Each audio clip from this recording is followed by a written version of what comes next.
हमारी पृथ्वी एकमात्र ग्रह है जिस पर जीवन उपस्थित है, जो पृथ्वी के तापमान, गैसीय संगठन, गुरुत्वाकर्षण आदि के साथ साथ सबसे महत्वपूर्ण जल के कारण है।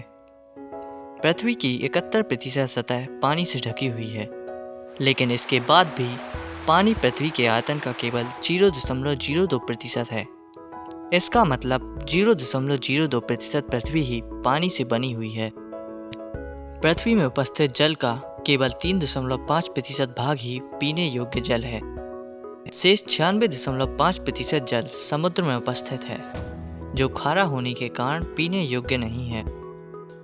वैज्ञानिक तथ्यों और प्रमाणों के अनुसार पृथ्वी पर पानी क्षुद्र ग्रहों और धूमकेतुओं से आया हुआ माना जाता है, क्योंकि पृथ्वी के निर्माण के समय इसका तापमान बहुत अधिक था, जिसके कारण पृथ्वी में निर्माण के समय से ही पानी होने का सवाल ही नहीं उठता। वैज्ञानिक प्रमाणों से यह भी पता चला कि पृथ्वी पर उपस्थित समुद्र, जो लगभग 400 करोड़ वर्ष पहले बनने शुरू हुए थे, में नमक की मात्रा ना के बराबर थी, जिसका मतलब प्रारंभ में समुद्र खारा नहीं था। समय के साथ समुद्र में नमक की मात्रा में वृद्धि होती गई, जो आज के समुद्र हैं। समुद्र के खारेपन को समझाने के लिए सन 1715 में एडमंड हेली नाम के वैज्ञानिक ने एक सिद्धांत दिया, जिसे उन्होंने कॉन्टिनेंटल वेदरिंग या महाद्वीपीय क्षय नाम दिया। इस सिद्धांत में उन्होंने बताया कि समुद्र में नमक व अन्य खनिज पदार्थ नदियों द्वारा समुद्र में लाए जाते हैं। नदियों में यह खनिज पदार्थ वर्षा के पानी द्वारा जमीन से आते हैं और नदियों से होते हुए समुद्र में चले जाते हैं। समय के साथ साथ इनकी मात्रा समुद्र में बढ़ती चली जाती है और समुद्र खारा होता जाता है। हेली ने अपने सिद्धांत को साबित करने के लिए यह तर्क दिया कि ज़्यादातर झीलें जिनका विलय समुद्र में नहीं होता, अर्थात उनका जल उन्हीं में रहता है, इनमें नमक की मात्रा बहुत अधिक होती है, जो कि बिल्कुल सही था।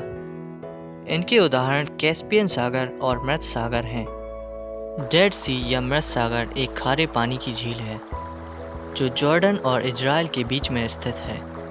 इसका खारापन 342 ग्राम प्रति किलोग्राम या 34.2% है।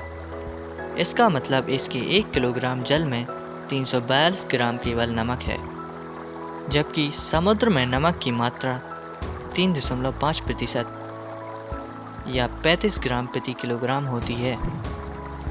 इतना खारा पानी होने के कारण इसमें कोई भी मछली और पेड़ पौधे नहीं पाए जाते हैं, जो इसके नाम से ही स्पष्ट होता है।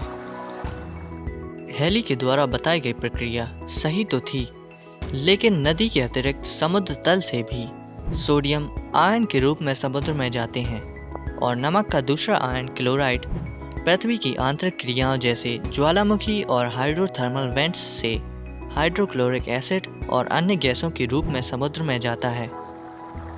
हाइड्रोथर्मल वेंट्स या जल तापीय छिद्र समुद्र में उपस्थित ज्वालामुखीय दरारें होती हैं, जिनमें गर्म पानी के साथ साथ गैसें, अनेक सल्फाइड, कैल्शियम, सिलिकॉन आदि निकलते हैं।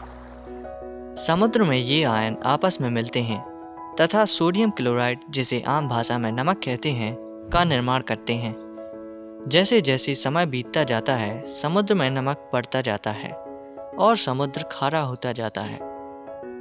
लेकिन वैज्ञानिकों ने पता लगाया कि 100-200 करोड़ वर्षों से समुद्र में नमक की मात्रा स्थिर बनी हुई है, जिसका कारण रासायनिक व टेक्टोनिक गतिविधियां हो सकती हैं, जो समुद्र के तल में उपस्थित नमक को एवोपोराइट भंडार, समुद्र तल के छिद्रों में भरकर तथा समुद्र तल में उपस्थित बेसाल्ट के साथ अभिक्रिया द्वारा इसकी मात्रा को कम कर देती हैं, जिससे समुद्र में नमक की मात्रा स्थिर बनी रहती है।